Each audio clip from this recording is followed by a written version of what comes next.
Yo, hello, welcome back to the channel. I'm excited. Must I say it? Must I explain why? It's Thursday. That means it's time for Dandadan, another episode. This is season 2, episode 6. We became a family. That's pretty cool. I'm not gonna really waste your time with a big recap this time. We all know what happened, and I got left on, probably the funniest cliffhanger ever. Actually, maybe the funniest cliffhanger I've ever seen. I was dying last week.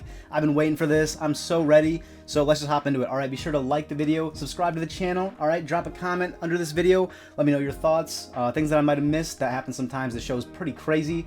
And you know, anything that you leave, I'll be sure to respond to it, read it off in the next episode. How about that? All right, now I'm ready to hop into this. Again, this is episode 6. We became a family. It's a pretty cool title. I wonder what's happening this time.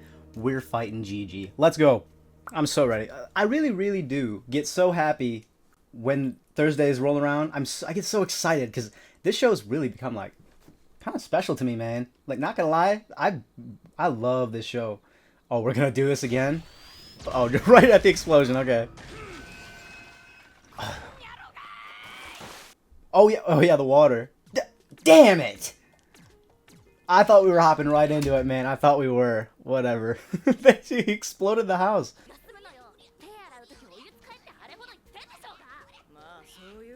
What, has this happened a few times already? His clothes just explode off every time. Evil Eye's a big deal. Listen, I know that this show is like, it is considered a shonen, but it's a big like rom-com at the same time. But it does get into its shonen shit sometimes, like with its power scaling and stuff. They do a little bit of power scaling, and they showed, man, hey, Evil Eye, not Jiji, I was gonna say Jiji. Evil Eye was taking on like 6 people back at that town. He was taking on the Kito, what was her name, Naki, Momo, Manjiro, Peeny Weenie, Taro, and Seiko, like all at the same time. All at the same time. That was insane. Well, not all at the same time, but like he took on 6 people, all right? The only person that we've seen even like come close to beating him was Okarun, and that was with like, he kind of tricked him. He kind of fucked himself over by putting him in that box. So like, I don't know, bro. This dude's kind of a menace. Oh, Seiko with her hair down.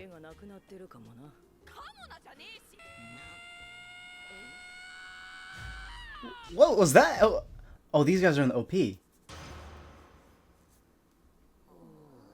Alright. What is it? What is this? They're like a band or something. What the fuck is this?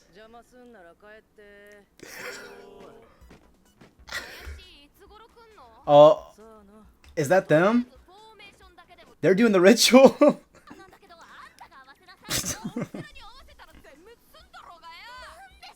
To be fair, Aira is a dumbass. Seiko with the hair downs.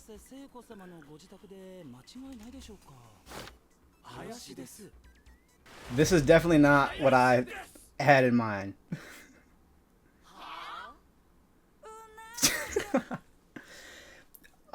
While this OP is going, I kind of want to talk about, like, do y'all remember the whole thing about like location bound spirits and everything, and how like certain spirits are tied to locations where, like, you know, whatever happened to them probably happened with like those girls. They were a location bound spirit because everything that happened to them, you know, all that bad energy, bad juju, whatever, accumulated in that tunnel where they were all murdered when they became the crab. So, and then there's that whole thing about location bound spirits growing weaker as they further away from their location. So why wouldn't that apply to Evil Eye? How come he's not a location bound spirit when everything happened in that house? Like, what determines that? Like, would he not be a lot weaker now that he's so far away from there? Or is it like we have his true form? I'm getting way into like the weeds of this. Like, I don't know how specific I should really get with the power systems and stuff in this show, but like they established it and they've kind of kept with some of it. Like, Seiko couldn't use her powers and all that. We had the help of Manjiro, and that's a big part of the beginning of the series. So I'm wondering, like, is that going to be a consistent thing? Like, shouldn't Evil Eye be a lot weaker now that he's away from that house, or not? I guess. Like, I just find it interesting. Like, what's the difference, you know? But we still haven't seen him really do much outside of there. But he blew up the house last episode. They got the amps and everything. What is this ritual gonna be? Whoa. Sound of this is pretty crazy.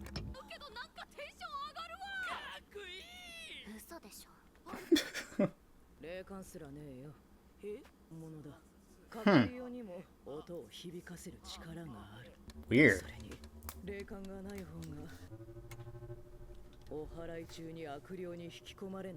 Dragged along by evil spirits during an exorcism.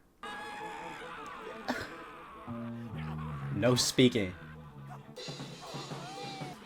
They just suck or just a warm up? Warm up, okay. This is just so out of nowhere. Let's put some spirit into it. I feel like I recognize this dude's voice. It's a full-on concert, bruh. Crowd's going crazy. They got the effects and everything too. How much of this episode is just gonna be a music video?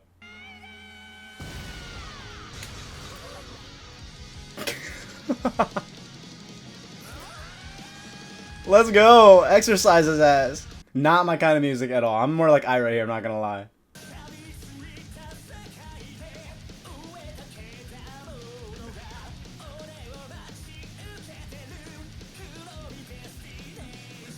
It really is. It's just like a little music video, bro. Oh. The cemetery? Whoa. Dude, this is so random. All of the exercises ass.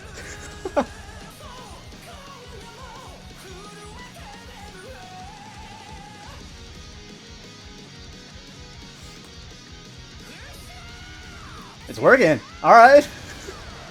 They are the real deal. How crazy. Everyone's headbanging.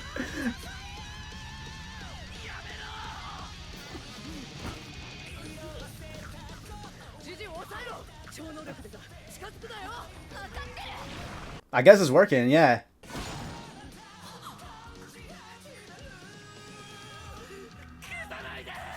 Erase him?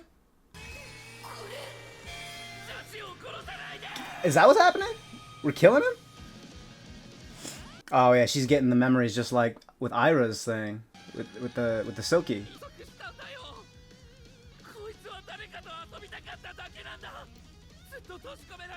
I didn't know we were killing this guy. I guess, is that what an exorcism is? Yeah.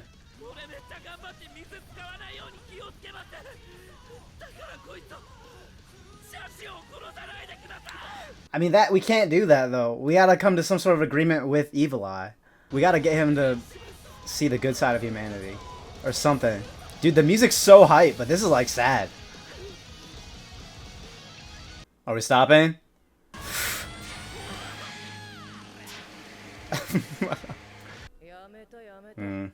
We gotta figure something out, man. He can't blow up the house every day. What? Huh? Join Evil Eye, join the family?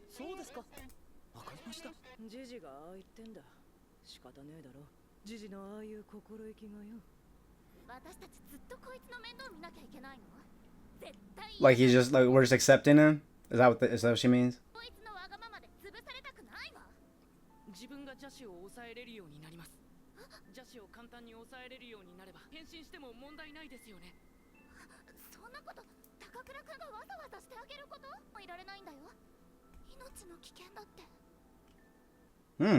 I like how Aira's a lot more selfish, but through her caring about Okarun, that brings out the best in her. And Okarun's just the best in general. This kid is the purest.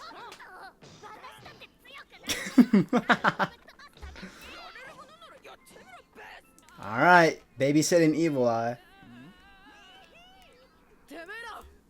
Oh yeah.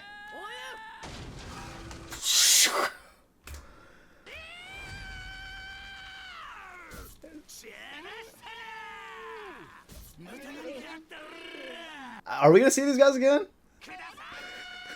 I kind of hope we do, at least a little bit. Alright. They're doing a lot with Seiko this episode. I guess I didn't realize an exorcism was killing a spirit. At least in this world. I don't know how it usually is considered.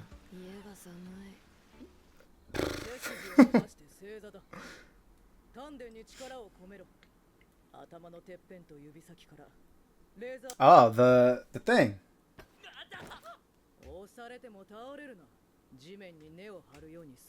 Oh, I like seeing the top of her bat where the pencil comes out. This is the thing that... Yeah, it is that thing that she was doing when she was a kid. What is it? It's a protection thing, right?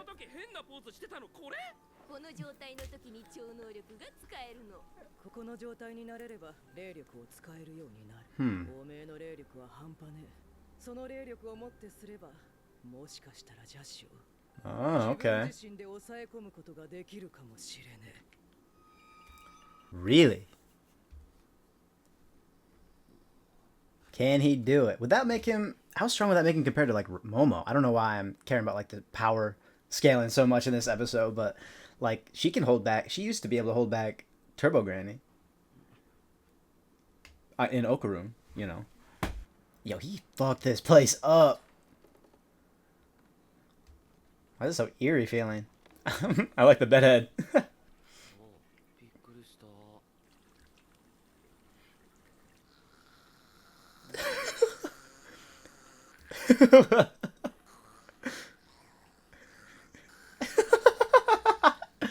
Everyone's over it.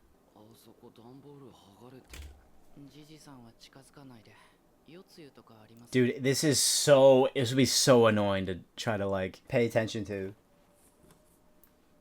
Oh, that was the noise. Oh, you could hear that the whole time, the wind blowing through.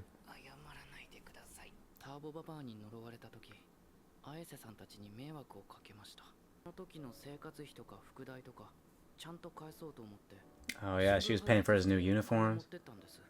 Yeah, whoa, we never saw this.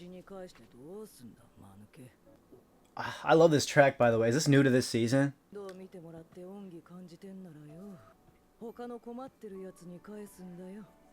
Pay it forward.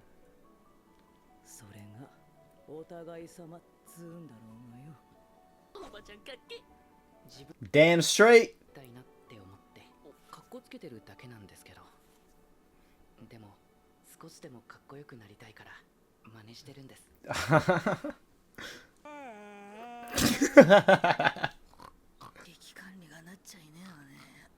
Was that her voice?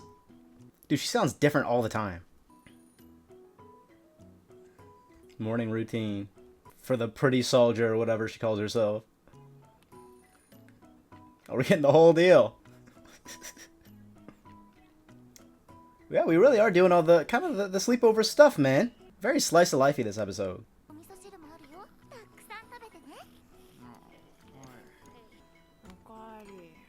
You know, last episode, was that last episode?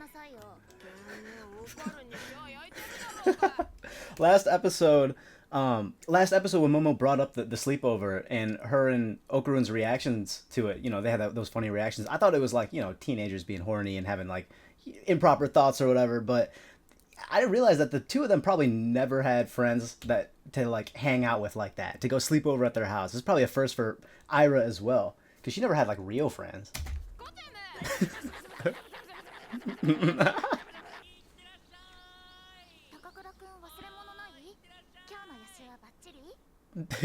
She's so doting.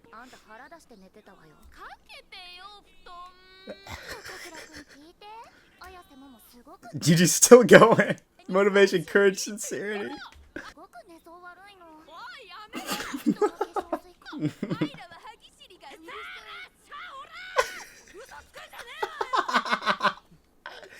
Yeah, this is a really fun slice of life episode. Just banter.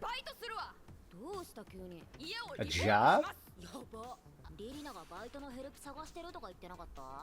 Ririna? That was cool. I can see that.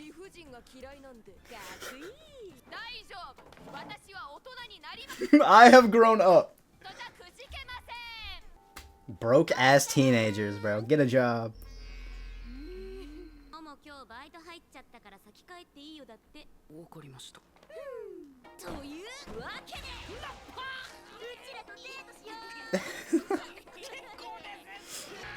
Yeah, these are Okarun's friends now too. They just want to know the guy that their friend's dating. Yeah, those two girls are slump.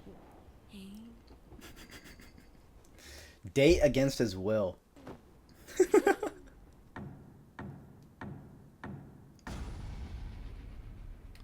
Why was that the entrance?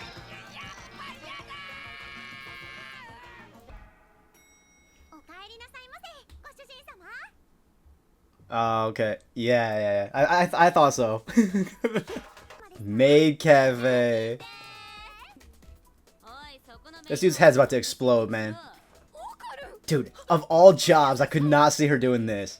She's getting fired. Her friends are diabolical, man. They could have just shown a picture. Oh my, really? That's fun stuff. These episodes are painfully short. So yeah, this might be like the slice of lifeiest episode that we've had, I feel like, in the whole series so far. We were just kind of chilling. Apart from like the beginning where we had this, dude, Crunchyroll is on some weird shit. I'm like scrubbing through the thing and it's not even showing me the right episode as I'm looking at it. Anyway, dude, that is not helpful. Yeah, other than the beginning of this where we had a whole like concert, that was crazy. Yeah, this episode was pretty chill, but as long as I'm talking about the concert here, pretty cool take on an exorcism. Even they weren't expecting these to be the guys, but I mean, they're pretty cool. So they can't even see spirits. Their music is just so good that it just penetrates into the spirit world. All right. Pretty cool. I do kind of hope we see him again. I have a feeling we will. Things tend to come back in this show. I like how Aira came around too, to the music. They were all headbanging at a certain point. But yeah, I like how Jiji, even after everything, he still like feels for the spirit. He did still see the backstory, you know. This thing is definitely a burden, but I mean, this is why we love our characters, right? Like, we took it in with no problem, really. Well, not with no problem, but like, we're willing to make these sacrifices for Jiji, you know? It's not really for the spirit per se, it's for Jiji because we care about him. And it was a cool way of convincing Momo too, by letting her see the memories in the same way that she saw them before. I guess, I wonder, could we do that with Turbo Granny? I've been itching for Turbo Granny's story. I feel like they're keeping that one for like later on in the series. I want to know, because all these yokai have like sad backstories, you know. That's just the consistent theme. There's reasons why they became like these evil creatures, you know. And I want to know what Turbo Granny is. Why is she so protective over these girls? Why is she so fast, you know? Like, there's got to be a reason for it. There's got to be a backstory, and I hope we get it someday. But we haven't yet. And I like how all of our characters impact each other, you know? You still see growth even in just tiny little moments. Like, I talked about Aira, you know? Her whole character could easily just be to be like just comedic completely, you know. She mainly is used for comic relief and just being like the little love triangle, not really, you know, the one-sided love interest, and it could easily just be that alone. But I like that through Okarun's good nature and the fact that she genuinely cares about him, that's what ends up swaying her in the end, you know. It ends up making her a better person. We're seeing growth from Aira, we continue to see it, you know. She's been becoming less and less selfish and self-absorbed. She cares about at least one person, and it's Okarun. And, you know, through that, she helps Jiji. And it's not even just Okarun's own good nature. He himself said that he's just kind of, like, mimicking Seiko. And Seiko's the best. Like, I don't know. I love all these characters, man. And I just love that in these tiny little moments, wherever possible, the author... I really need to learn the author's name. Actually, I will right now.